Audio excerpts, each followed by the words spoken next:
Kurosaki was an ordinary seaside town. Morning. Until they showed up. Oh my God. Now, an ancient evil has awakened. And for Kime and Yuri, the nightmare is just beginning. This is much worse than I had imagined. Please stay away! This place, it gives me the creeps. Don't miss the Toonami original, Housing Complex C. Premieres Saturday, October 1st at midnight. Next day on HBO Max. On the next all-new episode of Yashahime, Princess Half-Demon. I can cut down bamboo all day, but I'm still no closer to sensing and severing the threads of fate. At this rate, I'll never be able to save my mother. I'm running out of time. Yashahime, Princess Half-Demon. Next Saturday at 12:30. Setsuna, I think you've cut enough bamboo. Oh, sorry. Only Toonami on Adult Swim. Following program may contain coarse language, suggestive dialogue, and discussion of violent imagery and sexual situations. It is intended for mature listeners who can tell the difference between facts and opinions.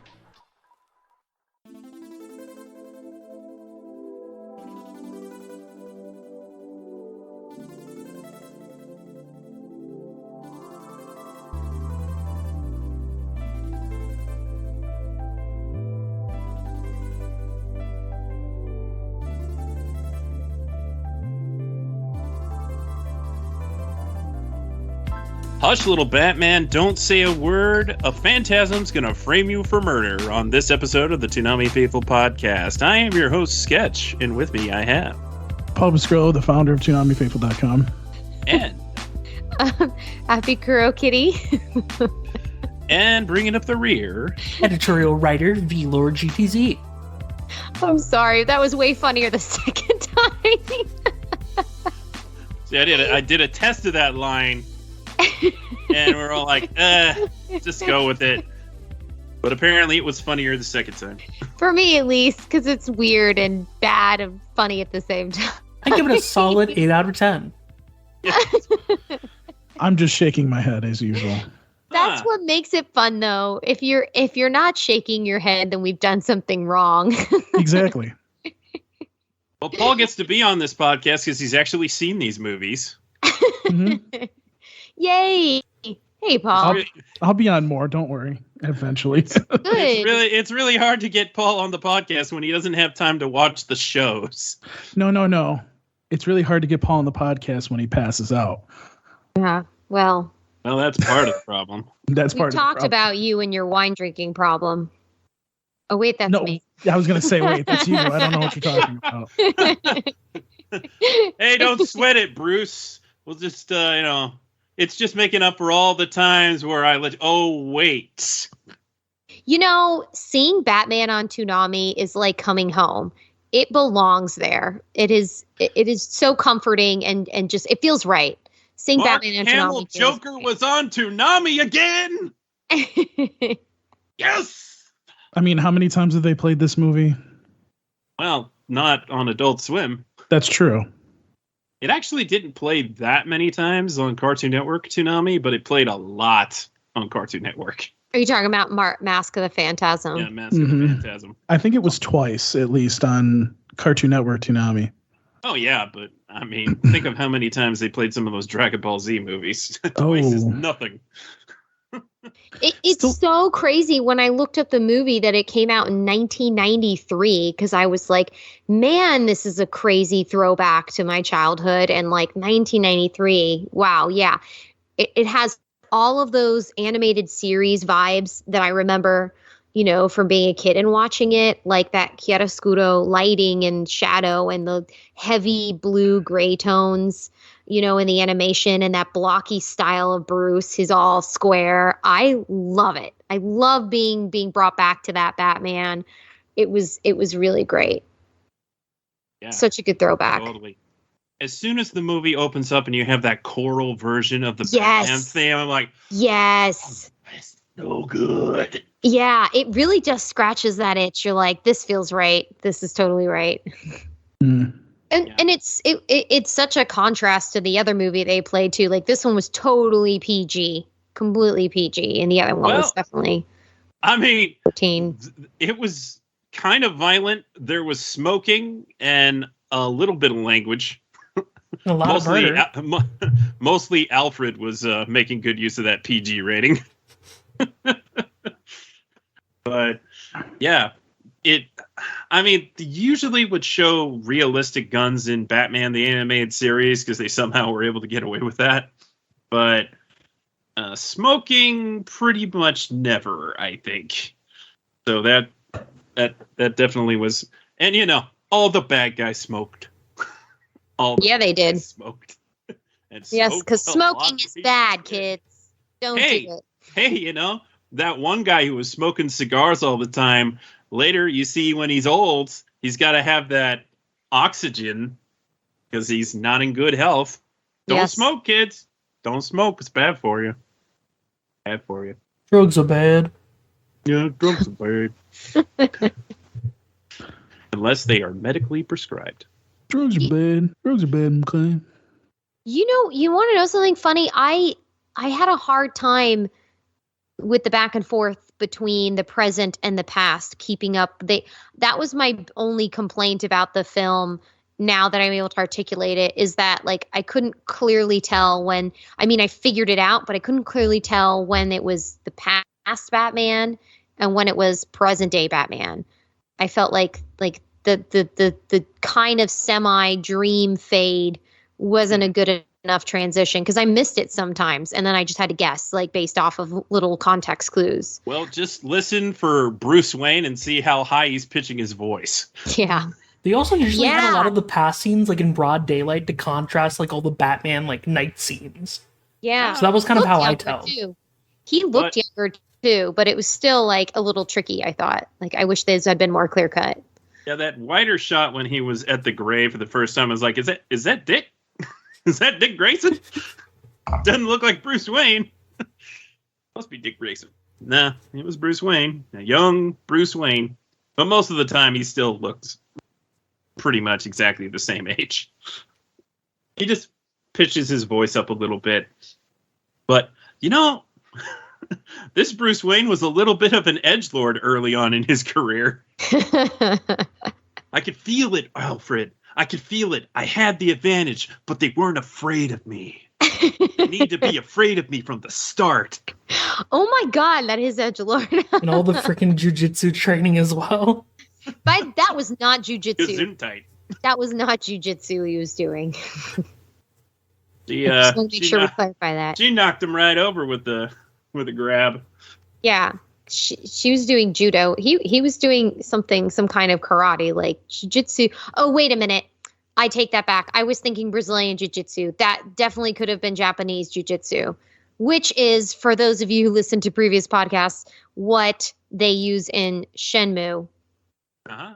Yes. Interesting. It's upright form of Japanese jiu-jitsu. Yes. I take back what I said. That was jiu-jitsu. So if you haven't seen this almost 30-year-old movie, shame on you. The general plot is there is this mysterious cloaked figure going around killing old gangsters, and the police, and particularly, was he a senator? The chancellor. Chancellor? Or something. Right. No. It starts with the Councilman. C. Councilman. See, it was close. Arthur Reeves is this councilman who rose up in the ranks due to some somewhat shady business. This really pushing the police. Yeah. The politicians are all bad. It's Gotham. What do you expect? Yeah, come on. Also, pretty sure this character didn't exist before this movie. I also don't recall him showing up again, but honestly, my memory's not great with that. He's at the funny farm now. Oh, right.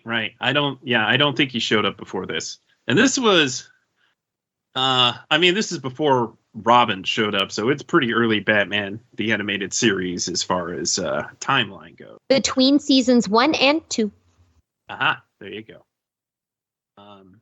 Yes. So this Phantasm, as the title implies, is going around killing old gangsters, and the police are being convinced that it is Batman. Of course, Jim Gordon's like, no, Batman doesn't kill. It's not Batman. I'm not going to have any part of this. Good for you, Jim. Good on you. And Batman's trying to figure out who's actually murdering these old gangsters. And the Phantasm continues to kill multiple people until it gets to the point where the Joker is involved. Because, interestingly enough, before the Joker became the Joker, they seem to be some hired guy on one of these old gangsters' payrolls. So you actually get to see what is implied to be dropped in the acid Joker. I love that Cosa Nostra joke he makes, too, when Valester comes to see him. I thought that was amusing. Yes. So in the climax, we get Me really Cosa is your Cosa Nostra. Yes. That was terrible and hilarious. I loved it. As to be expected from the Joker. Yes. Get your hands off me, old man. I don't know where you've been. The climax is Joker and Batman fighting after it's revealed who the Phantasm is, who, it seems to be not the old gangster who was the father of Bruce Wayne's old fling, but the daughter herself. Andrea Beaumont. A hot little number. She was well animated. I mean, it's great. Is that what we're calling it now? It's great that they yes. It's great that they brought that actress back, Dana Delaney, to be Lois, because she's fantastic as Lois. But now hearing her as this other character, I can't separate it from Lois. The same voice. Totally the same voice. And, every now and then Lois would talk about her father who's in the military. So whenever it's just like talking about Daddy, it's like, it's Lois. She's just Lois. Well, she's not Lois. Lois shows up in another one of the Batman movies that night. She does. So and Bruce Wayne scores there too. Yes, there was some sexy time on Toonami that night, let me tell you. Yeah, baby. Also, Alfred is such a professional. He walks over, holding the tray. He sees what's going on. He doesn't even drop the tray. He doesn't skip a beat. He's like, all right. Turns around and walks away. I feel so bad for him. He has to clean up all the mess afterward, too. It's like... What? VLord. Why? Come on. We're going to have to put you in the corner for that one. Why'd you have to do that? It's the truth, Putting that though. image in our head. Justice for Alfred. Yeah, justice for going in the corner. Go. I'd like to think Batman has enough dignity to clean his own messes up. No, he doesn't. That's why he pays Alfred. His very dark deeds. Oh, boy. Well, now that we're completely going in the typical direction that we do in the wrong direction. In the correct direction. Oh, there might have been some alcohol consumed in this, too. I mean, she pours herself a drink. You could say it was sparkling water. It was clear, but come on. I don't think she's taking a moment to pour herself some sparkling water when Batman's interrogating her in her flat. No, it was brownish. It looked like whiskey. But here's the thing. As a kid, you know what that is and you don't care. So I don't know why they feel like they need to be so careful with cartoons. Like, kids see their parents do that stuff, if their parents are normal. So it's not a big deal. They were being careful before it became careful. Yeah. So. I mean, the shit they show on Disney now is way worse. Oh. Thank you, Schneider. Sorry. Goodness. a lot of this movie is flashing back to early in Batman's career. Yes. And it's interesting to see sort of Batman Begins for this iteration of Batman. Year 1, year 0, if you will. Whatever it is. Where he takes on some thugs just dressed in a ski mask. They didn't fear me. They weren't afraid, Alfred. They weren't afraid. He's testing the waters. Yeah. Well, certainly could have gone worse, but oh man, he almost got smashed into that wall when that truck came to a screeching halt right before hitting the wall. Lucky him. Anybody got any highlights? I think the grave scene is like probably my favorite moment from the movie, where like Bruce is like trying to like negotiate with the tombstone of his parents. He's trying to grapple with like choosing which path he should take. I kind of feel like this movie is really pushing that, like, the spirit of his parents are tormenting him into becoming a vigilante, and I don't know how I really feel that gels with everything. I viewed it less as like the spirit of his parents or his perception of what his parents wanted. Yeah, because Alfred's constantly saying like, "They would want you to be happy, sir." Yeah, I mean, Batman's his own villain in this movie, I guess, in a way. At least for the flashback scenes. I mean, you know what would have been nice, because they did do this movie, obviously, but I don't think Kevin Conroy was the voice. I could be wrong. It was the one animated Flash movie where he goes to another timeline. Not another timeline. What, you know what I mean? Like another world, Earth, whatever. And you're gonna have to be more specific. I can't think of what the name of it is off the top of my head, but it's the one where instead of Bruce Wayne being Batman, it's his father. Oh, Flashpoint. Flashpoint. There we go. So, and then when he comes back from that, he has a letter from his father, and Bruce starts crying. I think that would have been awesome to kind of have that as a movie, like kind of corresponding with this, because we should save that for when they eventually put the Flash in theaters, because they seem bound and determined to do it. Yeah. Well, I mean, I'm gonna look. I not to go off on a little tangent here, but that's what you do. I don't. Though. I know that's true.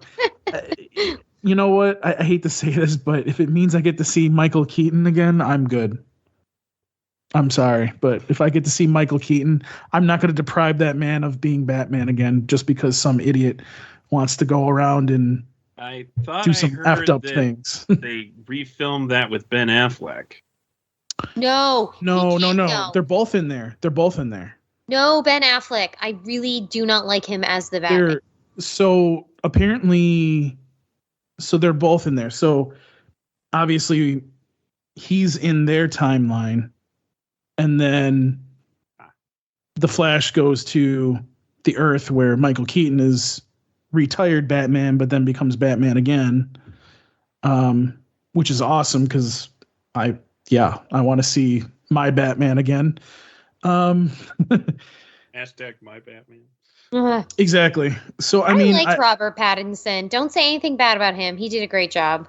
He did a good job, but he's still not Batman. He did a great job. No, he's not Bruce Wayne. He is definitely Batman.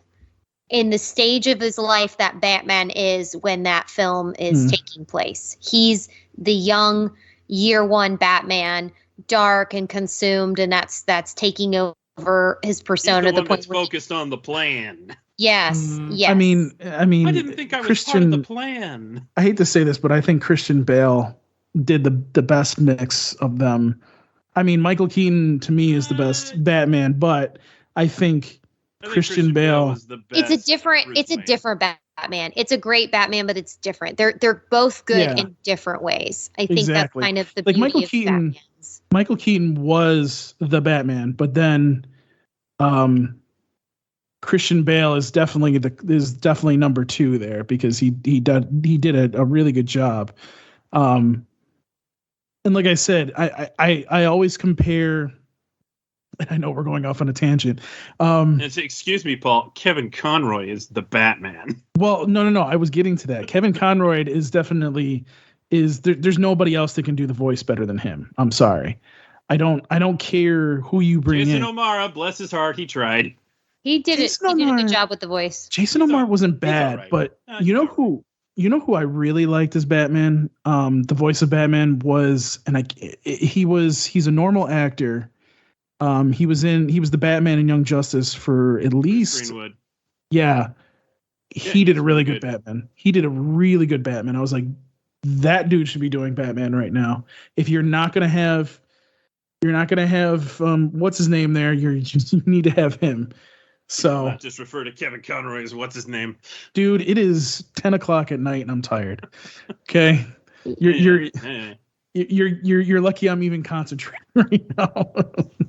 Yeah, Wait. this Batman definitely for this movie, at least for the Mask of the Phantasm, is heavy in the nostalgia machine. I feel like in all manner, the type of animation it is, the music, the voice, everything about it just felt so nostalgic, and even like the PG aspect of it, it was so like childhood Batman all over. I think it kind of gave Batman more context, because later on we do get to see more of how Bruce Wayne went through his training and became Batman, with Zatanna and her father. It wasn't the vow that made him Batman, it was getting dumped. Exactly. So I mean, but see it's weird, because he did a lot of his training before he met her. He did. So it just codified his dedication to the cause, and he didn't have a distraction after she left, and then he was also trying to mend a broken heart, so he's able to really devote himself to it. And then that was the cool thing about the back and forth in the timeline, is seeing his post veteran Batman, and then when he's still figuring out what he wants the Batman to be, and how Bruce is coping, and where Bruce later on separates himself from that. Like even his interactions with Andrea are completely different in the second half of the film than they are in the first half. It's really interesting. Well, and see, it's funny to use this, because you don't really see her that much in I believe it was the Justice League episode of Batman Beyond, where she was supposed to kill Terry McGinnis's parents, but then she gave Amanda Waller like back talk, like, dude, Batman wouldn't do this. Why would I do this? Even though in this movie, clearly she kills like 50 different people. I mean, yeah, but albeit kill the Joker. Albeit they were bad guys. I get it, but like it's kind of funny when in that episode where she's like, Batman would never kill people, when, oh, you fucking killed people though. So they're innocent. Right. I think part of it is like she didn't want to create another person like herself and Batman. Right. But I also think it led to the context of when you see this movie and then you see that episode, you're like, oh, she doesn't want another person to go through what Bruce went through. So it adds even though it was a small little part in that episode, it kind of added a layer to this movie, in the sense that when she walked away and left Gotham, she still had a love for Bruce, and and I think she didn't want somebody else to go through what Bruce went through, or her for that matter, because she was created, albeit in a different circumstance, but because of what happened to her father. And even though her father kind of put himself in that position, it's very similar. It's very similar what they both went through. So, it's while she kind of was I don't want to say the bad guy, but the Antagonist. the protagonist in this And movie. antagonist. Like, Yeah. I would say more, she kind of showed the side of Batman. Yeah, had she's Batman, sympathetic. She's a sympathetic character. I agree. I think you see the side of Batman that would have been had, some of the same stuff that she went through happened to him. I mean, Batman could have easily just went on a murderous rampage and killed every single piece of shit out there, basically, after his parents got killed, after he got trained, obviously, because he's not going to just go out and start shooting people. That's not, that he wouldn't even have been Batman at that point. But I mean, you see like how, yes, he does what he does, but he does it out of respect for his parents because his parents taught him better, and her example for a parent was not a very good example. And because of that, that's why she became an assassin, because that's what she was. She was an assassin. She became an assassin after she left Gotham. Yeah. It sucks. That is a good thread. I like that. Her father was in essence corrupt. Mm-hmm. And so it corrupted her idea of vengeance, whereas Batman's parents were not, and so his vengeance was much more pure, and that's why he has his morals, his moral code, and all that. I follow that thread. I like that. That's a good one. And another example to take it from outside of this movie is how Batman, even in like Batman Beyond, is trying to still preserve that old neighborhood where his parents got killed. It wasn't just because of that. It was because he wanted to help like his parents did. His father in all the iterations of Batman contributed massive amounts of money to Gotham to save it. I mean, in the Batman Nolan movies, I should say, he built a whole fucking rail system for Gotham so people could get around. Like, I mean, when you say good example, that's a good fucking example. Mm. So, I think it kind of just showed, yes, you see what Batman is now, but you also see what Batman could have been. And just be glad that you didn't have this version of Batman. See, I have good things to say every once in a while. Yeah. Good. Man, it makes me want to go back and watch the animated series, though. Like that, as you said, that opening sequence just really hit it for me. Man, the music, the style of the writing, the stylistic background when they're doing, showing the Gotham cityscape, and then those really strong blue and gray tones and all of the animation and the thick lines and the square jaw. It was all like that's the Batman that we all grew up watching. And then it went downhill after season 3 or after season 2, I should say. I don't actually remember as well. So I remember the one I remember the strongest was when Robin joins. That's the episode series that I remember the most. So it was still the same animation. I don't remember because I want to say season 1 was longer than it was, but I could be wrong. But there was also Robin was first introduced, Batgirl was first introduced in there as well. So those episodes up till when they changed the animation were good. And then I'm not saying that the episodes with the new animation weren't good. It was just, you look at the two, like I rewatched it maybe a year or two ago during the pandemic, and I'm just sitting there going, oh my God, this animation's worse than I remember it. Like, oh my God. Yeah. But watching things as an adult can change your perception too. Yeah, as a kid, true. You may be A, more forgiving of things, or B, judge things in a different manner than when you're an adult. I think they learned their lesson from doing that though, because like I've just noticed like the movies are so much like there's a lot of detail in the DC movies now. So but Yeah. who knows? But there's one other thing that's very important that I don't think we've mentioned yet. We're talking about, what is this? So that was the 17th, Saturday the 17th. We're talking about Batman being on Toonami in a very unstable Warner Brothers Discovery company. So you're kind of just sitting here going, oh, okay then. So we can still do this. Great. Wonderful. I'm good. Yeah, it sounds like they made that deal when they were expecting DC fandom to happen.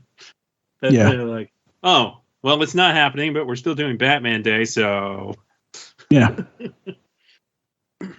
Cool. I don't see why. I mean, we said this the last time they did a series of Batman movies on Toonami. These Warner Brother properties are available. They're ones that are a staple in the Toonami, past. So there's no reason why they can't occasionally show these films. We've said that we like seeing films every so often. I do like seeing films every so often, especially if I get, like I did this past weekend, a mix of something that I had seen a long time ago, and I honestly didn't quite remember how the plot was, so it was a good refresher, and then something I hadn't seen at all, which was Hush.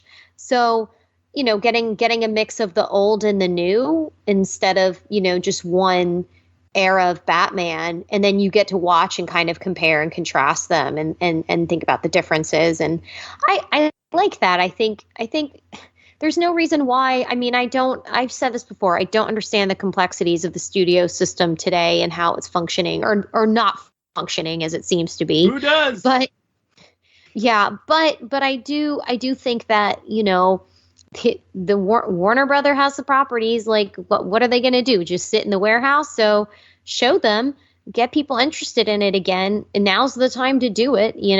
Keep Batman on people's minds. Why not? I don't see why I hope that they do like some kind of Batman night once a year. That'd be pretty cool. And it's different movies and that we hadn't seen, from last year. Batman movies for that. Then they have to make more.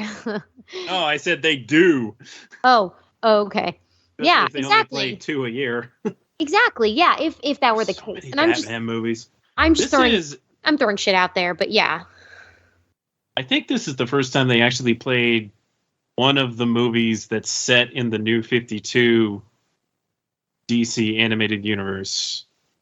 Yeah, that's what Batman. That was one of the Batman Hush was one of those. I'm afraid to even like say anything to or about Jason, given how sensitive he was the last time any of us mentioned something Batman related, but obviously it's not completely off the table because here we are watching Batman. So yes, that new Batman show. It was being developed for HBO Max and had a lot of prestige behind it. Please don't do this. You're going to make me go on a tangent about this. Or actually, no, you're going to make me bitch about this. I was thinking like, why wouldn't we have a new Batman show? And it's one of these other grand ideas that got killed, wasn't it? Well, so here's something that's kind of surprising me. So, okay, so they're trying to sell Batman to another thing. They're trying to sell some other shows. Something that just happened, I want to say it got announced today. Adult Swim Fest is going to be on Roku for free. And some of Adult Swim shows are going to be on Roku for free. Mm-hmm. What's going on here? Did Roku just spend a shitload of money to get shows from Adult Swim?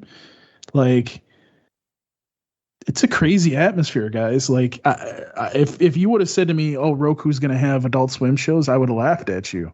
It's only good for Adult Swim. The more platforms they can should show on, the better for them. So I feel like that makes perfect sense. Especially Discovery doesn't want on their platforms. Might as well sell it off. Yeah, that's true. And I almost feel like they should. I actually had that thought today. I was like, I wonder if they could put Toonami on Roku for free. I'm like, no, that's not going to happen. But it just makes you sit there and go, if you're going to do that for Adult Swim, why don't you throw Toonami some bones here and do some stuff too? Because Primal's one of those shows, by the way, that's going to be free on Roku.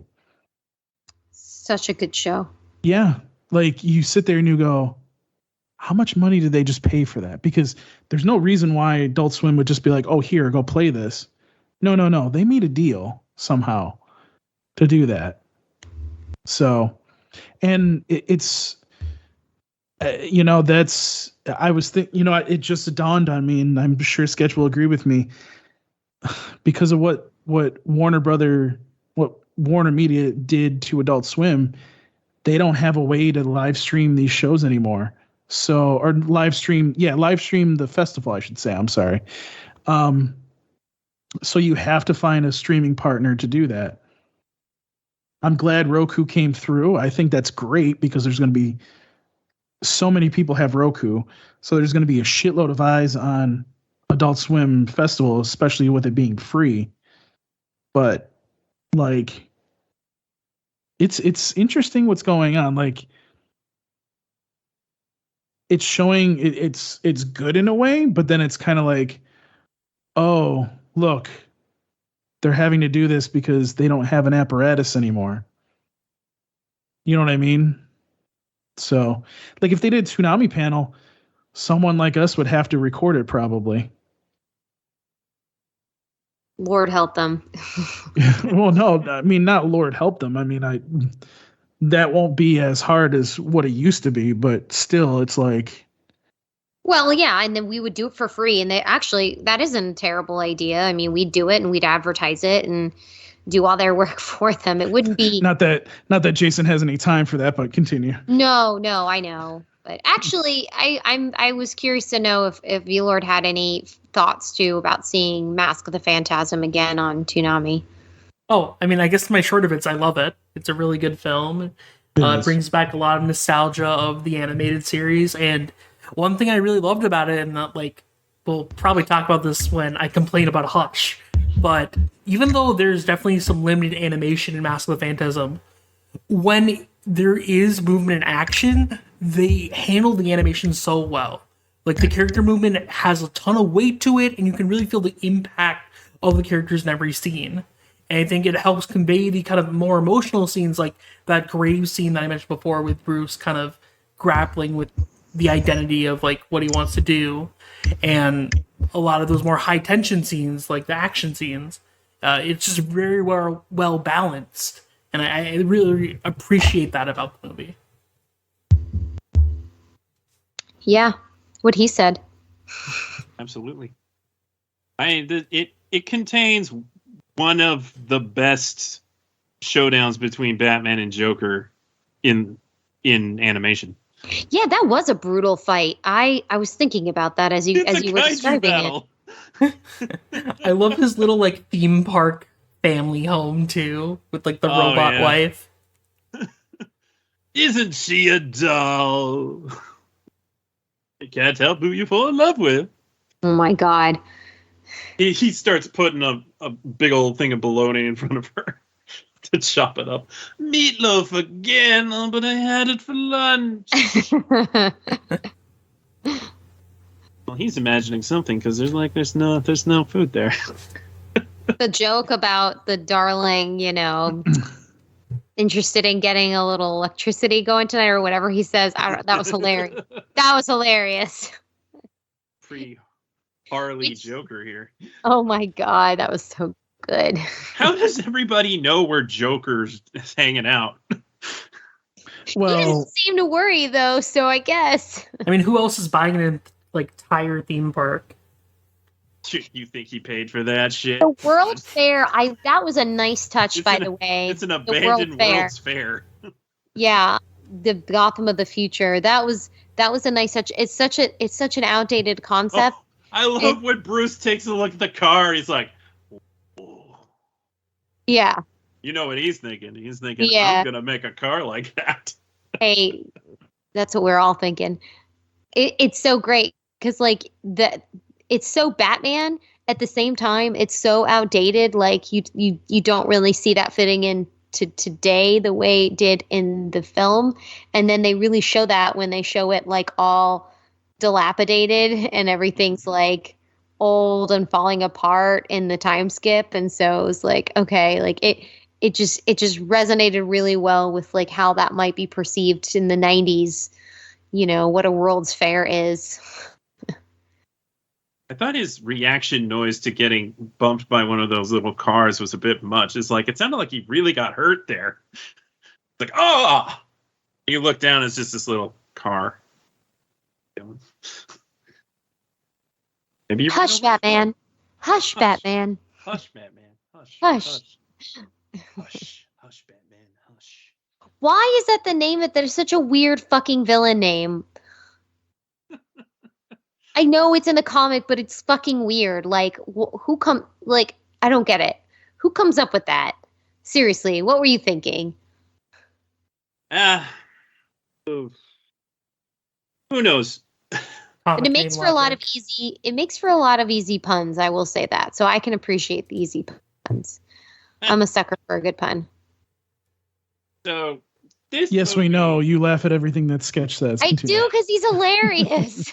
This movie, Batman Hush, crams a lot into its runtime. It does. They wanted to hit all the mythology. Cavalcade of Batman's rogues gallery. Kind of like The Long Halloween in that way. A lot of random stuff happens too. It's just yeah. Why they have Barbara Gordon? She didn't contribute anything except that one scene. I don't think. Just having a scuffle with Catwoman. Yeah, that was unnecessary. Yeah. I was like, bitch, she saved his life. Calm the fuck down. Yeah. Go do your homework. Yeah, this film is just a mess. It's a total mess. I don't think it was a mess. I think it's fine for the most I think part. It was fine too. I like it. It had more of the mystery element was more in your face, I think, than the other one. Yeah. I feel like they spend a bit too much time on the Catwoman Batman relationship. Oh, I mean, there's one could not argue enough time. One could argue that is the highlight of the film. Yes, it is the highlight of the film. I can see Catwoman and Batman all day long and love it. That's my favorite. I ship that all day long. The problem is when you have a movie called Batman Hush, though, shouldn't you have more Hush in it? Oh, Jesus. He makes a good point, Sketch. Well, yes, you make a good point. But I mean, I'll be honest with you. That relationship actually made the movie stay on track, and it didn't make it as, how do I put this? With everything random that was going on in that film, with that storyline being in there, it made it stable. Yes, it made it stable. So it wasn't, I thought it was a decent film that actually was a lot better than I thought it would be. But, you know, all of a sudden, randomly, Superman shows up. I mean, obviously, he was under Poison Ivy's control, but it was just like, hi? What are you doing here? We just got to have a random moment that forces Superman to fight Batman. We just got to have that happen. Yep. How did she get hit him? I'm still not clear on that. I can't remember. Like, I don't remember.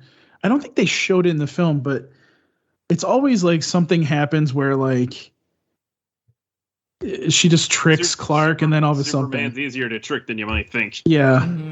Yep. I am not the biggest Batman versus Superman person. Actually, completely had forgotten about that part of the movie. I think I purposely forgot about it because I didn't care. It's such a nothing burger. It is. Yeah. It happens, and then you never see Superman and Lois for the rest of the movie. Yeah. I think it comes down to like one of my biggest issues with this film is that Batman Hush is as worse when it tries to adapt Batman Hush the comic, because it doesn't know how to adapt the comic.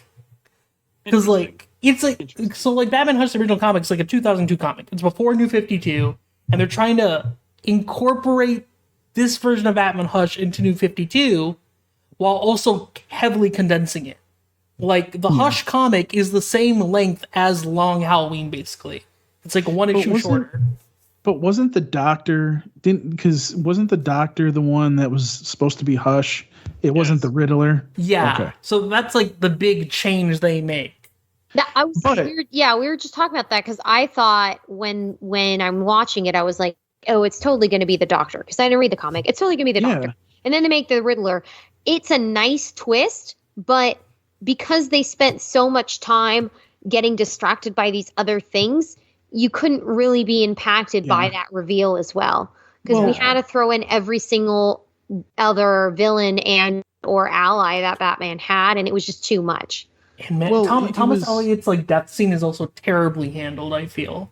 Because that scene where like he's about to like strangle Batman's about to like strangle Joker because he's seeing his dead friend.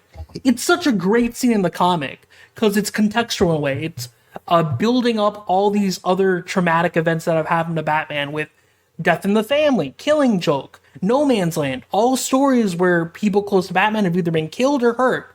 And this is finally the breaking point where he can no longer cope with it.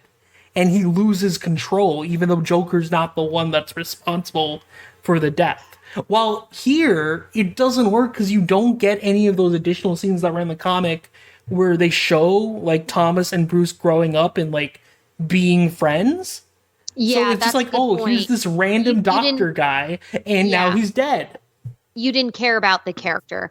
I agree. I think that's a really good point. I don't think it was a bad movie, but to what you've said, it was clearly a bad adaptation. I think that if they had spent less time on having these breakaway scenes, like I felt like Poison Ivy got more screen time than Thomas Elliot, and that doesn't make sense because he's supposed to be a critical character motivating some of this. And I think like I loved the hook of someone knowing Batman's secrets or any of these villains' secrets. Like that's a great hook. How would that been accomplished? You know, if they'd spent more time focusing on that aspect of the mystery rather than just having everybody Batman's ever encountered in that, you know, if you're going to adapt it to a film like this, then you need to be able to know what to cut and what to enhance. So to that aspect, I'd say, yeah, you're right. So I think it's kind of funny that they have Mask of the Phantasm and Hush on the same night, because the Mask of the Phantasm is how Hush probably should have been. And what I mean by that is if you were to take the original story of Hush, plug it into Mask of Phantasm in the sense of how that story progresses, where we get the context of, okay, this is who this person is. And then obviously, you know, we find out, just like in Mask of the Phantasm, that, what was it? That, you know, he's the bad guy. So you see what I'm saying? Like that's a good comparison. Like it's. Go ahead. Oh no, I was gonna say like the parallels between like Thomas Elliot and like Andrea like Beaumont are like pretty uncanny way, because like both Mask of the Phantasm and the original Hush comic, the common like theme is like dealing with Batman's issues of like trust and coping with like past regrets. Yes.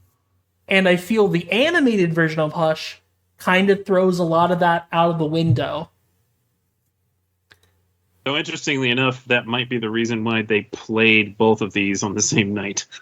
Yeah, and I think that's a good thing, because it kind of shows. I hate to be an ass like this, but it kind of shows what a good Batman movie looks like and what a Batman movie shouldn't be, in a sense. Because here's the thing. Here, let me just add a little bit more to what I was trying to say. That storyline with Catwoman, you could easily have fit that in as well. Yeah, and that's the one thing I wouldn't take out. They did a great job with the Catwoman stuff. And by the way, the ending to this was good, because, you know, you see why Batman and Catwoman never work. Yes, they fall in love. Yes, they, you know, have romance every once in a while. But Catwoman can't get over the fact that Batman won't kill certain people. And I understand that, but he's not going to do it. and it is what it is. Okay, so that actually was the most interesting part of this, the way that last conversation they had, because she makes a good point to him. And I like it. It's not him walking away from her this time. It's her telling him. She says, I've made changes for you, but you are unrelenting. And essentially, when this situation it wasn't like she was saying outright, shoot him or murder him. There was a choice between saving his own life and dying with a criminal who's going to die anyway because he had a tumor and he was going to fall into a pit of his own fucking making. And she had an excellent voice where she's like, screw this. And she cuts the line. I have to say, I'm with 100% with Selena on this, not just because he's a bad dude, but because what good would it have done martyring himself in this situation? And she's pointing that out. Like, you're not willing to compromise to save your own life. Then how can, and I've changed for you, how can you not see where's the problem here? I completely agree with her decision breaking up with him. Wasn't it that didn't somebody else get hurt too, besides Bruce? I can't remember who it was. Thomas Elliott got killed. Well, there was Thomas Elliott, but didn't because I think it was Nightwing in this. Yeah, right? Nightwing got injured by Scarecrow. Yeah, so there was that. I thought something else happened, if I remember correctly, where Selena was like, what are you doing? She got captured. That's right. She got captured and she almost died and she basically rescued herself. Yeah. So, her frustration was completely warranted. And while it wasn't my favorite ending after them heating things up so much and working together so well and seeing them just really click, and you love to see it. Mm-hmm. But then for him to sort of put that on her, like we could have saved him. Like, no, you fucking idiot. We couldn't have saved him. We couldn't have saved him. You couldn't have saved him. I love Batman, but I'm totally with Selena on this one. He was dying. If you had managed to keep him alive, he knows who you are. Yeah, exactly. He has to die. Batman is. Well, I mean, the effects of the Lazarus Pit was wearing off, and his intelligence was like leaving him basically because the Lazarus Pit not only suppressed. Can I say something? Yeah. I've kind of always liked the Riddler as a Batman villain. Yeah. I've never considered him a pathetic Batman villain, but this made him so pathetic. I couldn't stand it. So let me add to that though. Tumor thing and all that. Yeah. Let me add to that sketch, like in this because part of the problem of all these DC movies is it's in the new 52 universe where we gotta make the Riddler more threatening. Well, it's not even that. Like the Riddler really hasn't had any kind of real interaction with Batman up to this point. So it's like in this new 52 series of movies, I should say. So it's like. So it comes out of nowhere. Yeah, so it comes out of nowhere. It's like, okay. Riddler shows up looking like Lupin the Third with a derby hat. Oh my god. Those sideburns, though, man. And then it turns out it was Clayface being controlled by the Riddler. Yeah. Poor Clayface. And the Riddler posts his dip in the Lazarus Pit. Has this big old question mark on his freaking head. Oh Lord, yeah. So dumb. It's frustrating too, because so in the original Batman Hush comic, not to reference the comic too much, Riddler does end up being the final mastermind anyways, even though he's not Hush. But the whole point is he's manipulated all these villains to willingly go along with his plan.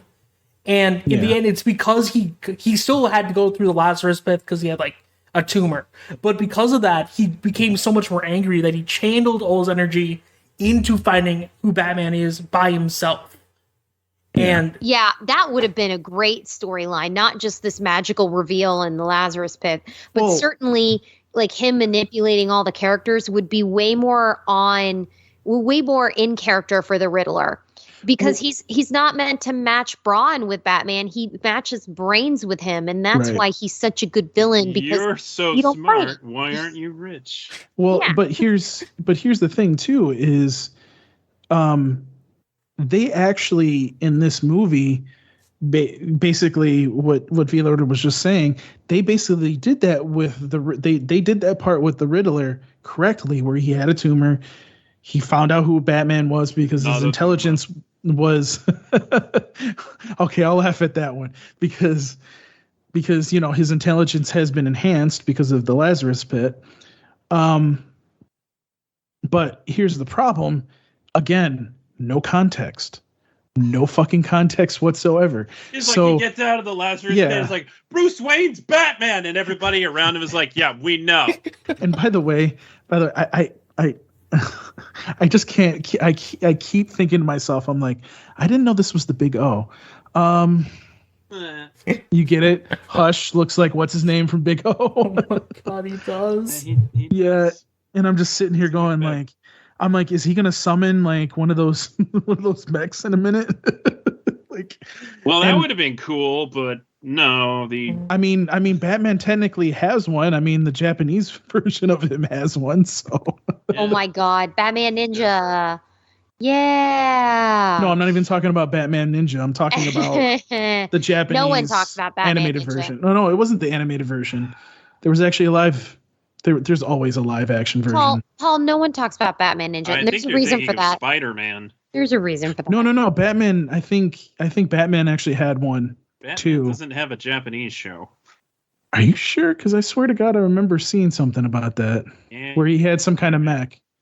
Maybe. There have been Batman things where he has mechs. I think in the Batman he has a mech. I think in Batman, that's right. Yeah. Episode where he has a giant.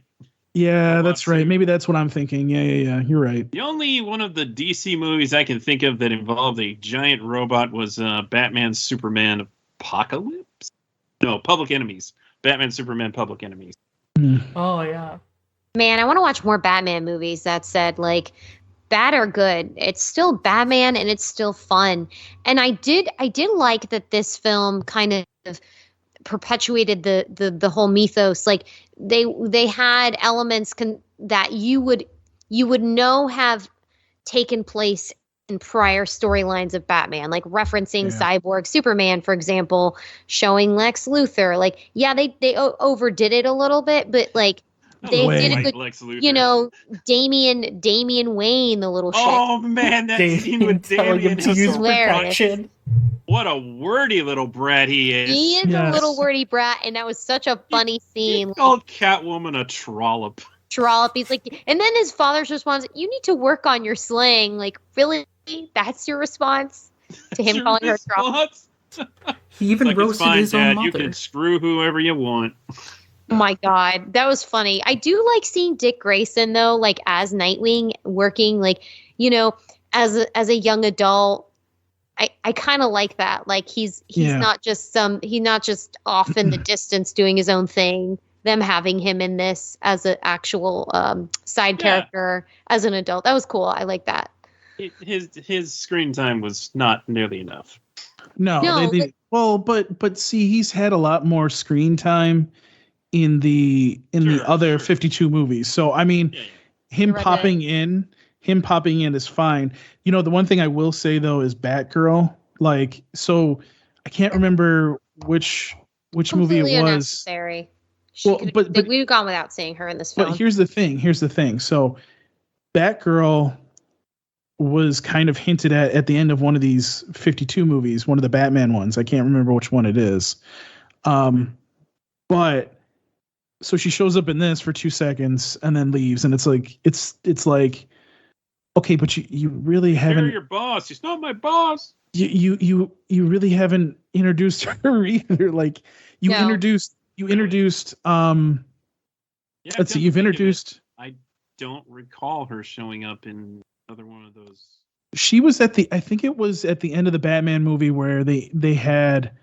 It was Batman, Nightwing, obviously his son Damian as Robin, and then Lucius Fox's son as. Oh yeah, that's right. What is it? It's what is his character? Batman. It's not Batman, but it's like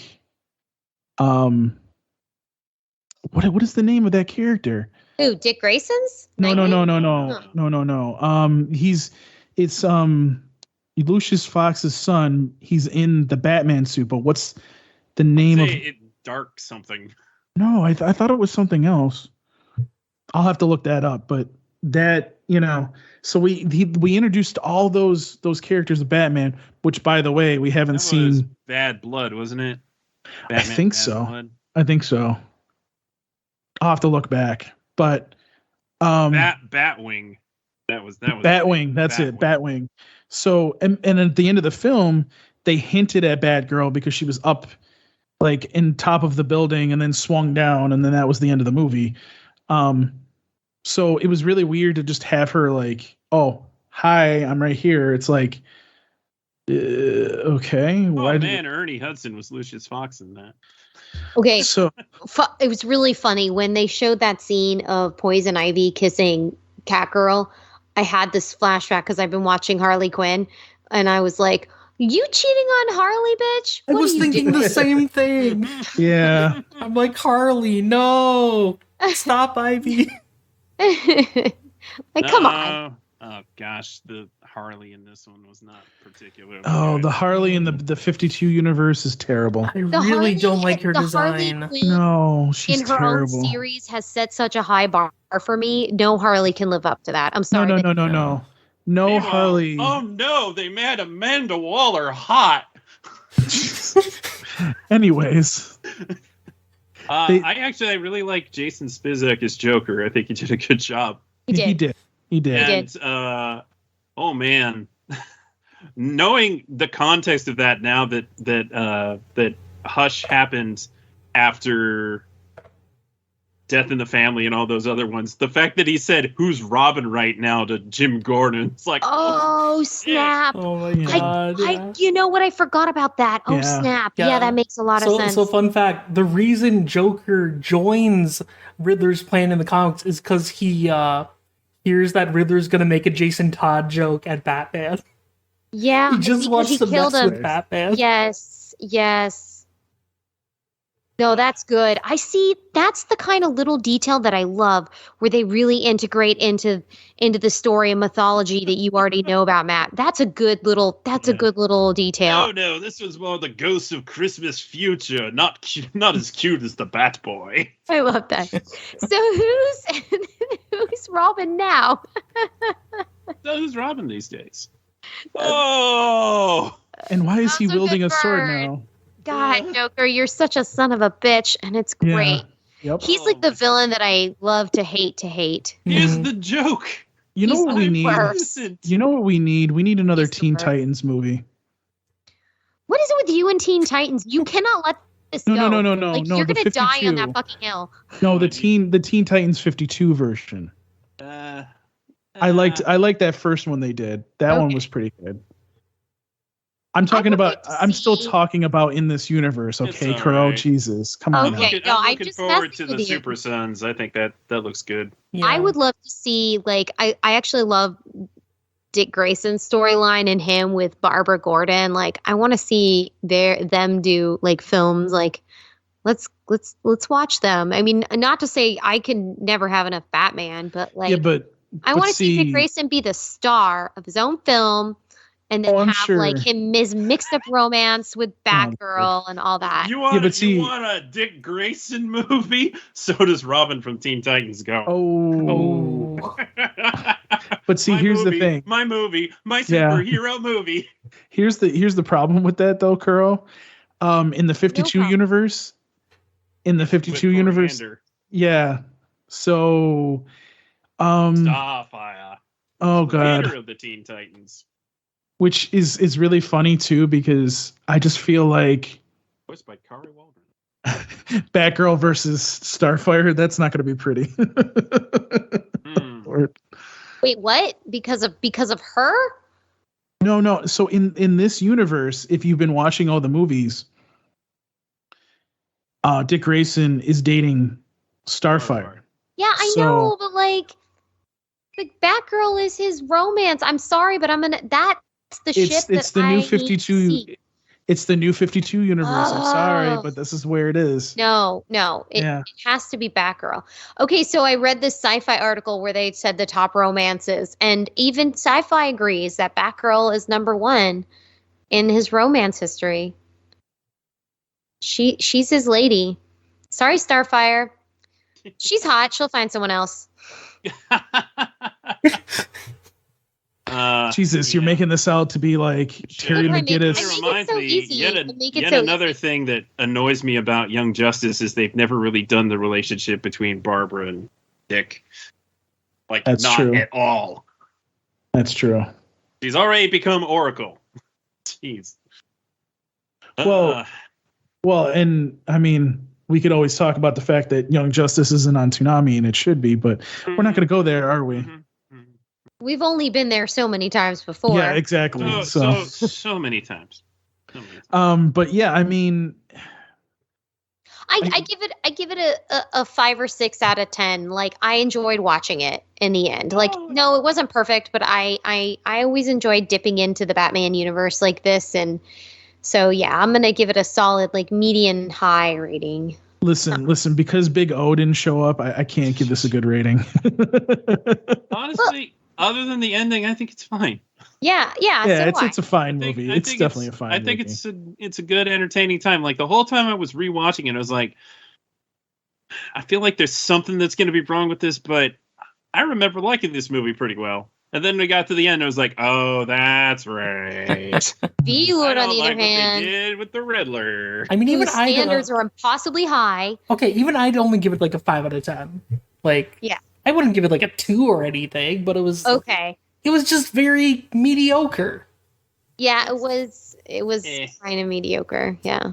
Then you compare it to Mask of the Phantasm. Now that's a fine wine. That just hurts. But I gotta be honest with you, it's probably been about 20 years or so since I watched Mask of the Phantasm. And having watched it after seeing so many Batman animated features, you know, I don't love it as much as I thought I did. It's fantastic. For when it came out, it was absolutely phenomenal. There have been better things since, perhaps. I feel like Year One and Long Halloween stand out a lot more in my mind if you're talking about retrospective Batman films. Those are the ones that I would think more of, you know. But it doesn't mean I didn't love this experience seeing Mask of the Phantasm. And I would say it was heavily, as we've all said and agreed on, the heavy nostalgia. But as far as quality holding up, I think Year One, the elongated kind of skinny Batman with the striking light and dark was really cool. And then the Long Halloween, the storyline for the Long Halloween was excellent. It just does that hardcore detective part of it. And I love a good detective story, love a good mystery. And yeah, so if those might come first before if you're talking about comparing, as you just said, comparing to other films.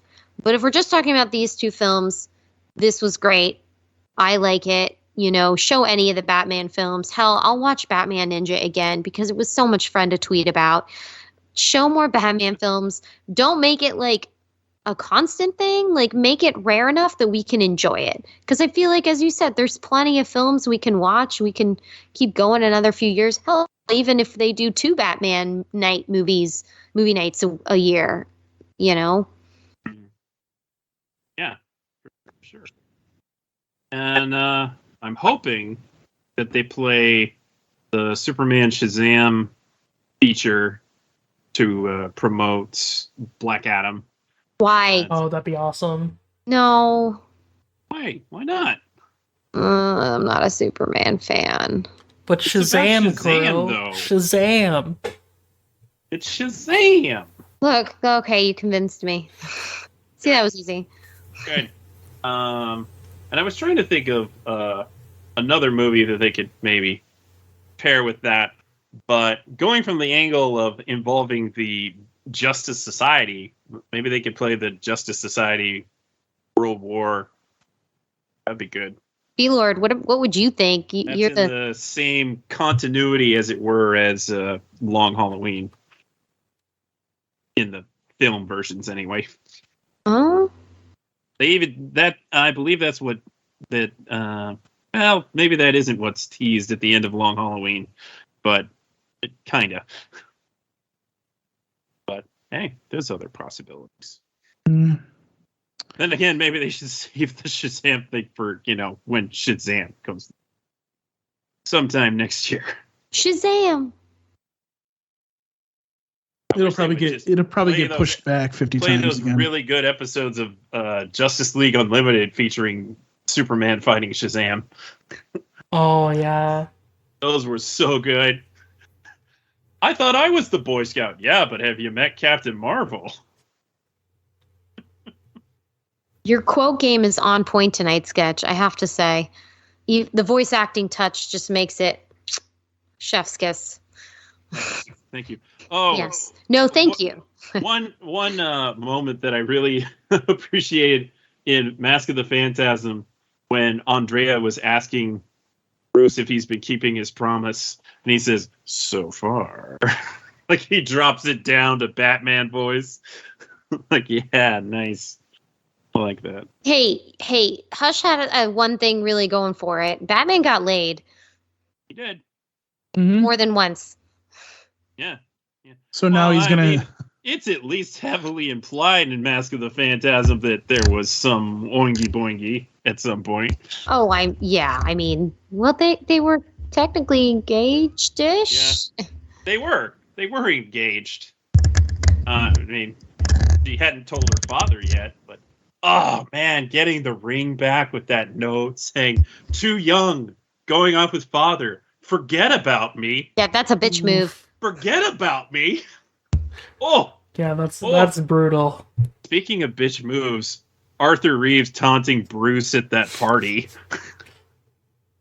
What was that hot little number? Andy? What an asshole. Andrea?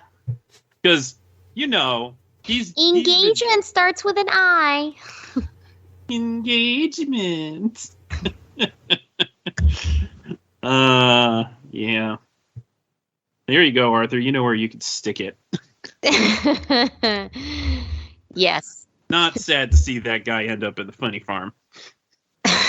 What a conniving little manipulator he was. Also, at the very end of that movie, when Andrea's out on the boat looking at us like, I am alone, that guy walks over to her with the Jughead hat. What? I think they just wanted to draw Jughead. Dude smoothed his hair too. Like, no, bro. There's no chance. I'm sorry. Did you want to be alone? Yes. Fuck off. It's what she should have said. Should have come back sooner. That was good, dramatic. I felt a little bit like they were trying to do that with Hush, with having like a dramatic relationship moment between the two characters. And this one, they just did it better. That was a bit of a not so great ending. I mean, the conversation between the characters was great, but like just leaving it like that, and that was the end of the film, was not the best way to end the film. Yeah, it was kind of a letdown. It was a letdown. Yeah, kind of a letdown.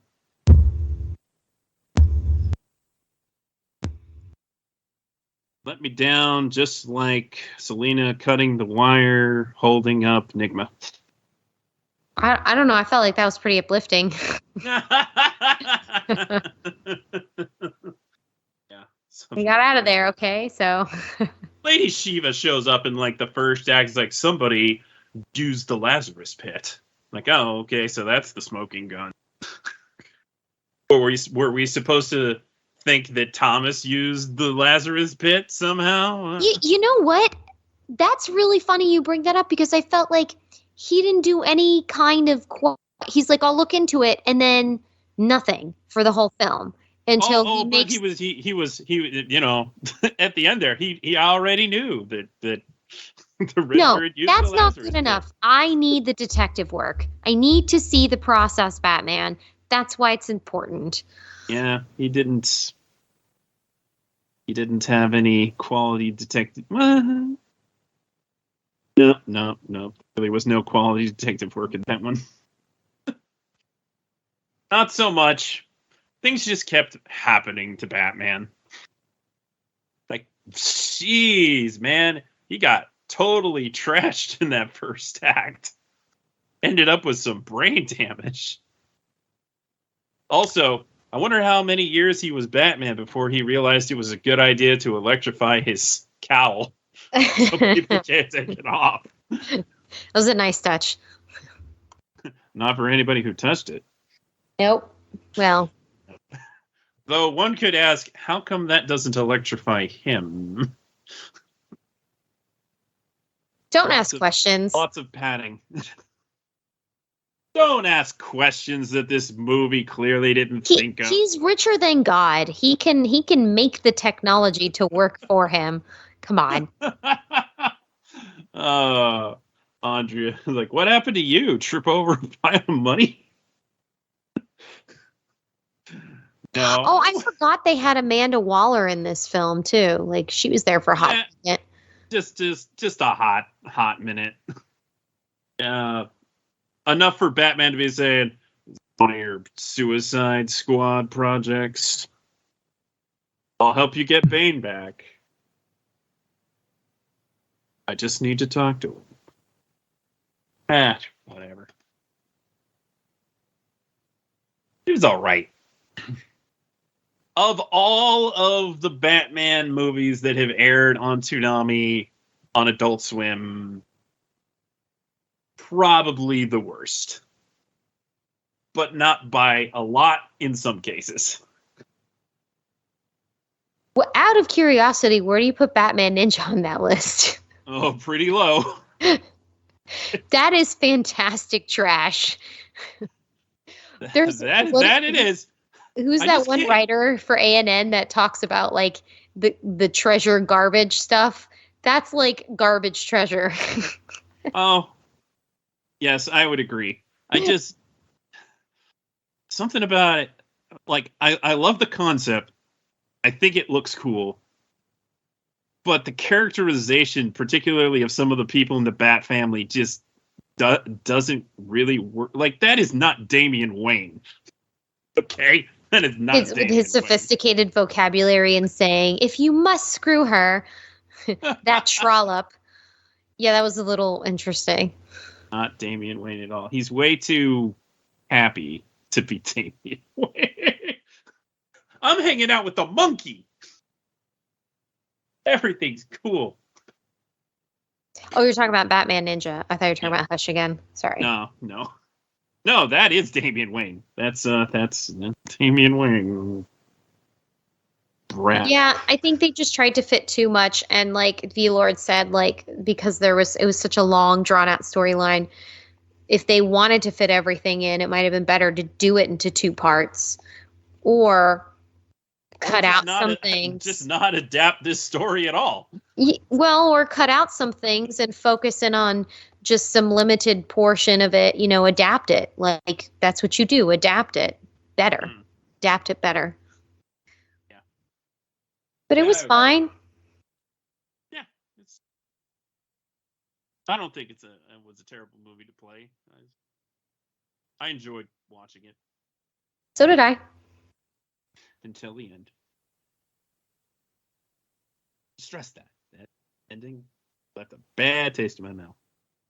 Thankfully, we could wash it down with a really good Batman movie. One of the best. Okay. I think that's enough Batman talk, but we should probably talk about Housing Complex C and the dub cast that was recently announced. That will star Xanthe Hune and Kaylee Mills as the 2 girls, and Jake Eberly. It will also include Sean Chiplock, Susie Yang, Doug Stone, Michael Sorek, Caitlin Glass, Janice Carroll, Bob Carter, and Ryan Colt Livy. You may recall that Ryan Colt Livy was one of the actors, very talented fellow who was interviewed by CJ for his documentary, What Toonami Means to Me. So shout out to Ryan for just getting cast as the lead in Chainsaw Man. That's pretty freaking sweet. Yay. Good for him. Love to see it. Love seeing diversity like that too. That's great. Yes. It's important. Yes. Absolutely. Yeah. And Housing Complex C is, you may know, is premiering on October 1st at midnight, effectively October 2nd. And we have the full Toonami schedule starting that night. Will be Housing Complex C at midnight. Yashahime stays at 12:30. Lupin is still at 1 a.m. The Hour of One Piece continues at 1:30. They are now in the Punk Hazard arc, if you didn't know.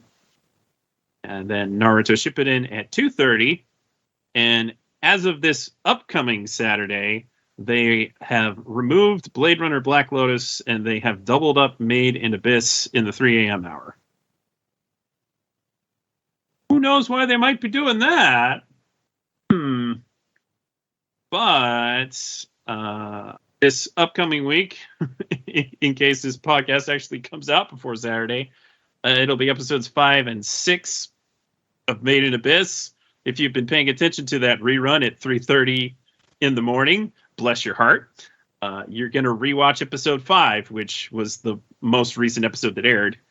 And then episode 6 will be after that. And then on October 1st/2nd, that will be episodes 7 and 8, according to advanced schedules. So they will be proceeding with 2 episodes a week.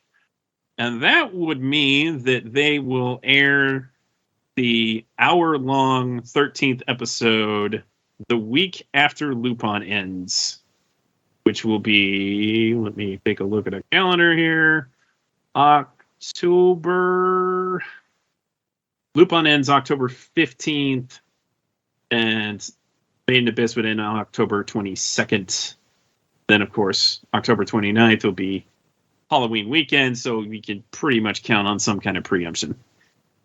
And Housing Complex C will be 4 episodes. It will air at the top of the block on the 1st, 8th, 15th, and 22nd. Wouldn't be surprised if there was a marathon on the 29th. Don't really know, though. So that leads the possibility that Lupin will part ways and make room for the 2nd season of Made in Abyss. They'd have to delay somehow by a week, maybe double up Yashahime a week or something. So doesn't quite work out perfectly, but I hope they not. can make it work. Kuro over here. Maybe on the 22nd or the 29th they will air that movie. I've never wanted to see anything less. That's not what you said before you saw You it. are to blame for that, though. Come watch the movie with me, Kuro. Okay, let's do movie night. No, that was a horrible movie. I don't want to see season 2. I've completely lost interest in this Made in Abyss series. I don't care what's down there. I'm not interested anymore. Whatever. It's I don't Horrible movie. It's a very good movie. It's just definitely difficult to watch. It's such a happy show. I don't know why you dislike it. Stop. Like, I've never had as many what the fuck reactions as I did watching this show. I mean, and that said, not to say that that's the most shocking. There are plenty of shocking and or terrible things out there. This one was just like, because it was good and the storyline hooks you, and then they just throw you the nastiest fucking curveball with these scenes. And they're not even like you don't expect them, you know, and then you see it and you're like, what am I watching? What's happening here? Holy shit. This is a child. This is violating a anything. child. This is violence against a young child. I can't handle it. No, I'm sorry. I'm gonna have to skip on the Maid in Abyss season 2. Yeah, you don't want to watch season 2. No, I don't. I really don't. Paul, you should totally watch it, and then I'll listen to the podcast where you talk about it. Well, I have to have time to do that. Yeah. No. Hey, last I'm time you tagged me as the rookie. Now it's Paul's turn to be the one who hasn't seen it and gets to watch it and react live. I think it's his turn. I vote for Paul. I mean, like I said, I have to have time, so we'll figure it out. We'll make time. We'll I hope you can at least watch Housing Complex C. That's not much of a commitment. Oh no, I'm gonna watch that definitely. Okay. It looks very interesting. We will probably do weekly recaps on that one. We should. It's so short. Yeah, it's so short. We should do weekly recaps. So special episodes of it just for Housing Complex C? Yeah. No, we'll do like full episodes. I'm sure that there'll be enough things to talk about. Not just Housing Complex C, but like there'll be things to talk about as the industry continues to get further and further crazy. I think the industry hates viewers. That's the impression I'm getting from all the changes happening. Do you just not want people to watch it? Is that your goal? That does seem to be the goal, actually. It does. Yes. It feels like that. Doesn't it though?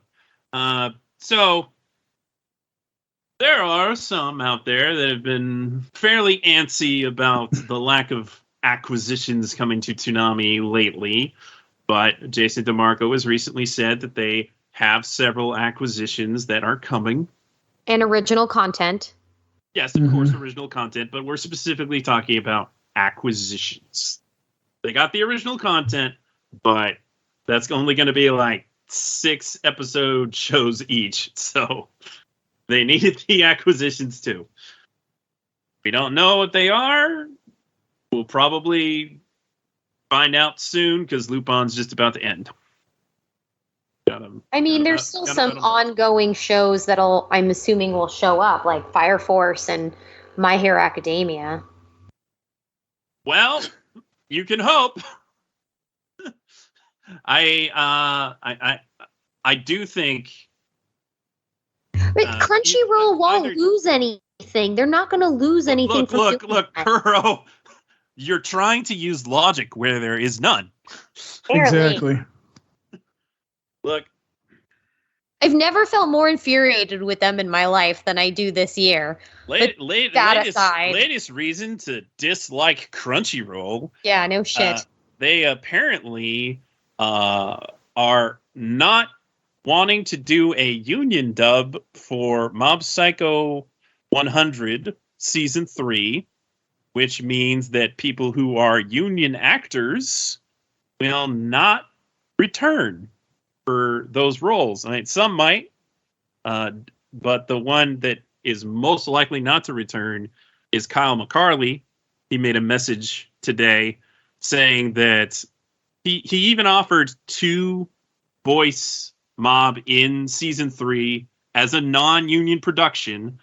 All that Crunchyroll needed to do was agree to talk to the union, SAG-AFTRA, to start working towards some kind of contract in the future. And they are apparently not interested in doing that. That's ridiculous. It's ridiculous. I mean, it is ridiculous. If they're that desperate for fucking money, then they should be doing partnerships with viewing on cable like Adult Swim and other things like that instead of fucking their actors over who are their talent base. It's ridiculous. Doesn't make any sense. Biggest anime conglomerate doesn't want to do union dubs. Yeah. Let alone even talk to a union, stupid. which is ridiculous. Just talk to them at least. Like you're making Netflix look good at this point.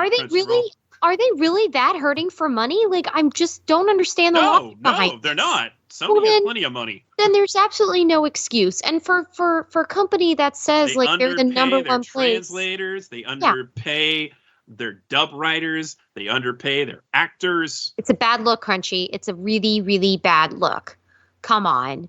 You expect us to watch, and you told us for this many years we should demand high quality animation. Well, that includes paying good actors and good translators and good animators. That's the high quality animation you're asking us to demand and watch and pay for. Then you need to provide that service. You know, you took away all your fucking other competition. So give us what we want. Give the people what they want. Here's something that really concerns me. Is recently, like in the past couple of years, Aniplex did a few union dubs. They did Demon Slayer Union. They did the most recent SAO season's Union. And if Aniplex is under this whole conglomerate now, then they're probably not going to want to do Union anymore. Watch Demon Slayer Season 2 randomly show up and we'll be like, wait, what? Hey, you know, I wouldn't complain, honestly. Any day now, they might come to their dang senses. Okay? Any day now, it could happen. I can't talk anymore about this. It just makes me too mad. I know. I honestly don't think we'll also be here all night. I don't think My Hero is off the table because I think the Japanese companies involved might make that happen, even if Crunchyroll doesn't want it to. But I don't know. It's like 50-50 for that. It's like shooting yourself in the foot. For Dr. Stone, 50-50 for Fire Force. Who knows? Like Funimation probably was the one that pushed for Fire Force to be on TV. I don't think they're going to do that now. Don't say that. You're going to make me cry. I love Fire Force. Just it's time to start picking up them good shows that Sentai have been picking up, like Call of the Night. Mm-hmm. Good stuff. And here's where Sketch does his weekly plug of Sentai shows that he wants to see on Toonami. Look, they're finally dubbing Kaiji. It's an old show, but it's a brand new dub. Make it happen. It's also a very good dub. Yes. You do tend to be on point with these suggestions, though. I'll give you that. It's a very good dub, and I mean it was Squid Game before Squid Game. Come on. You know you want it. The narrator in the dub is so good too. Like that dub was like perfect when I saw it at Otakon. Oh, now I want to watch it. So bad. I want to see it so bad. I want to see it now too. You guys maybe want to see it. They're also dubbing Ya Boy Kong Ming. Oh yeah. Which would honestly be a very strange thing for Toonami to air, but I would welcome it. We got Pop Team Epic. It's fine. Anything's on the table now. Anything's on the table. Yes, exactly. I'm not picky. Pop Team Epic did kind of fit in if you think about it with like at least the Adult Swim branding. Yes. The thing about Pop Team Epic is it was such a ridiculous show that it worked. Yeah. Maybe want to watch it again. The one genre that I don't think Toonami is necessarily going to look into is just like slice of life. No, nor should it. No fantasy, no sci-fi to it. Slice of life, probably not what they're going to play. Or just straight up romance. Like technically, Kong Ming is that, though there is at least a little bit of fantasy to it. Or romance, like Snow White or the Red Hair. Excellent show, by the way. It does not belong on Toonami. Oh, I think that one would pass since it's no setting. No, I don't think it belongs on Toonami. It is a great show. I love it. Don't get me wrong. I would sooner suggest Yona the Dawn at the. Oh yes, Yona the Dawn, 100%. And that story isn't even finished either. So maybe that would be the pushing it to get that story finished too. Maybe. Unfortunately, Crunchyroll has that. As they have. All right, before the good idea fairy curses us any longer, let's call it. Right. Yes. So, in case you lost the plot, Housing Complex Z starts at midnight on October 1st/2nd. Woohoo! The rest of the lineup is pretty much as it is, only they're doubling up Main Abyss, and Blade Runner Black Lotus disappeared, and I don't think anybody's going to cry about it. Hey, I like that show. Yeah, but are you really that disappointed that reruns of it are not going to be on anymore? No, I have it recorded. I can watch it whenever I want. But nothing of value was lost. It's also exactly. on HBO Max. Exactly. Speaking of things that are on HBO Max or soon to be, Housing Complex C will be the first Toonami original to be day after on HBO Max. We'll see how that goes. Honestly, it's a very different audience, I feel, so I don't think it's going to affect anything per se. But hopefully people still watch it on TV. We'll see. I'm excited because I don't usually go for horror stuff, but I'm kind of in the mood. So let's see how that goes. I feel like for 4 episodes, they're setting us up for something that has to be really great. I would hope so. What the writer Amphibian was saying about what he was trying to do with it, I think is very interesting. So I can't wait. I'm looking forward to it. Wholly original things. I love it. More of that, please. More wholly original things. I think our next episode will probably be talking about the final 4 episodes of Primal Season 2. Yes! I'm going to be there. Trying to coordinate schedules as we speak. AKA, he's trying to herd cats. Poor Sketchy. Yeah, and with my work schedule changing, it's going to get harder. Boy. We'll figure something out.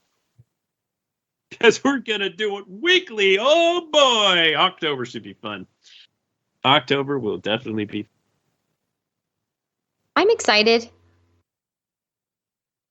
Fall. Want to read the stuff? Want to read the stuff? Not when you talk like that. Jesus. Clean the house. Let's see. Well, obviously you can find us on pretty much every single podcast app. All you really need to do is search us by using the term Toonami Faithful Podcast.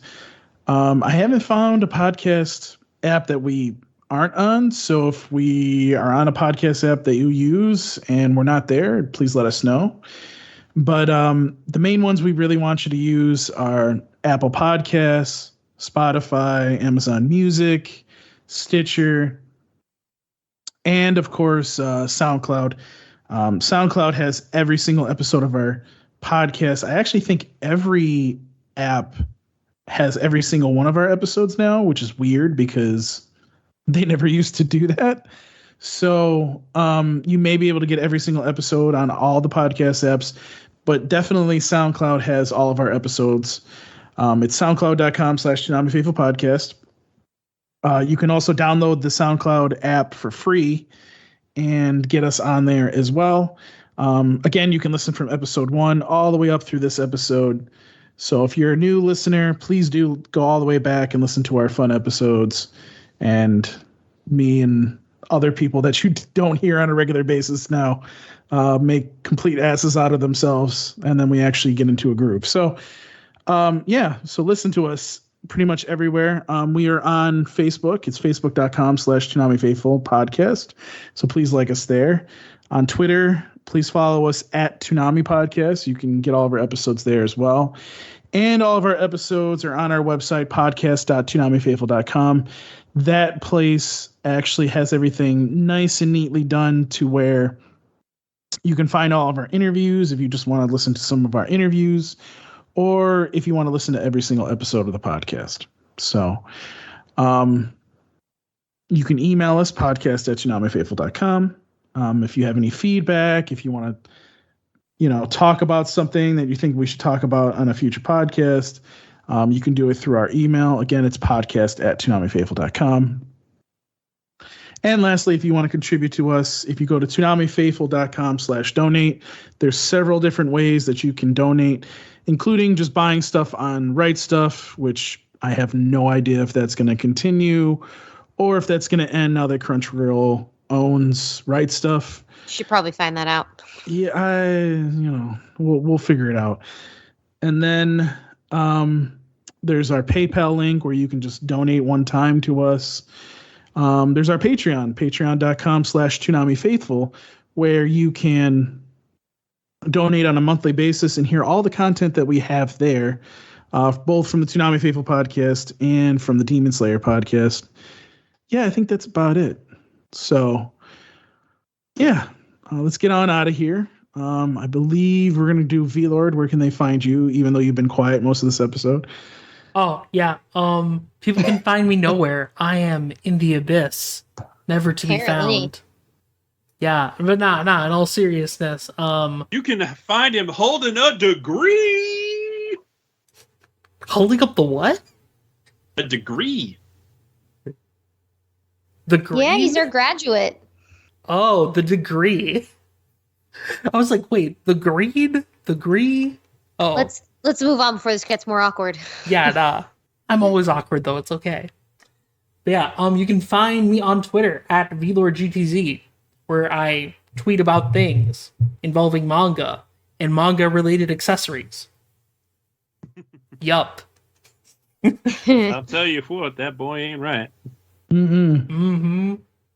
And aside from that, I write for MangaMavericks.com, where you can now find an interview with Hiromi Wakabayashi and Yo Yoshinari from Studio Trigger, where we talk about a bunch of amazing stuff. And Primal even gets mentioned at one point because Yoshinari-san is a Gendy Tartakovsky fan.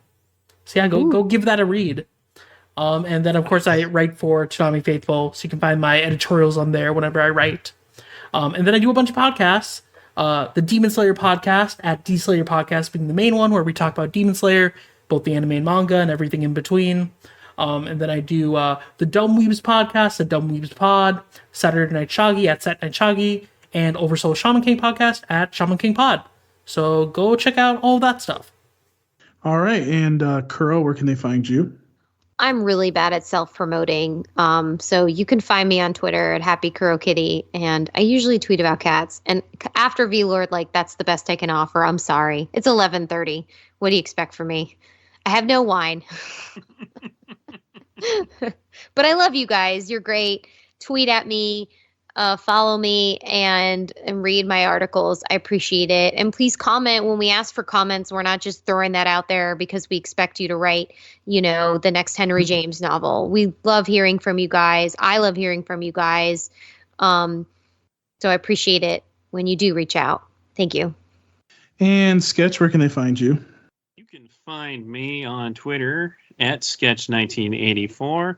And unfortunately, by the time you're listening to this, you won't be able to catch this film in theaters, but I did a review for the new anime film, Goodbye, Don Glees. I really, really enjoyed it. I thought it was a gorgeous movie. It's from the same director as A Place Further Than the Universe, which is a fantastic show. Crunchyroll really needs to freaking dub one of these days. Please. But this was dubbed by NYAV Post or G-Kids. So thanks, G-Kids, for bringing this great movie to theaters. Hopefully the home video release won't be too far off, and maybe it'll stream somewhere. I'm going to read that. Please. Yes, please read my review. I will. Thank you. That I thought was perfectly good, and then CJ was like, I want you to add here, here, and here. And I was like, No, but he's usually right. He's usually right, yes. Thank you, CJ. Thank you, CJ, for forcing me to be a better writer. He makes us all better, one edit at a time. Really does. He does. Paul, where can they find you? That's supposed to be Sketch's line. When they can't find I'll allow it. You'll allow it. Just trying to move you can find me. You can find me working too much. You can find me on Twitter at Paul Pascrillo. You can basically email me, paulpascrillo at ToonamiFaithful.com. Real quick before we completely end this, we did put out a tweet the other day where we were looking to see if you guys wanted us to interview anybody. Speaking of feedback, please let us know. If you don't want to tweet us, if you want to be private about it, you can always just email podcast@ToonamiFaithful.com and let us know who you want us to interview, because we need some ideas. We want to know who you want to hear from, and we'd like to get people that you want to hear, but if you don't say anything, we're just going to keep doing what we normally do and do whatever we want. So, feedback is. Except for Vic. needed. Don't say that. What's that? That's a for given, Vic. though. That's not going to happen. I just need to make sure that's said. Jesus Christ! I I'm would sorry. hope nobody would even think of asking for him. Yeah. Yeah, no, fuck Vic. Besides, No, he's in Ukraine promoting himself or something, Besides. right? way back when. We already interviewed him, and I already regret it. Anyways, so thank you guys for listening to this week's episode. Thank you for continuing to listen to us for all these years. And as always, thank you for continuing to listen, because without you guys, we wouldn't be doing this podcast. But that's it for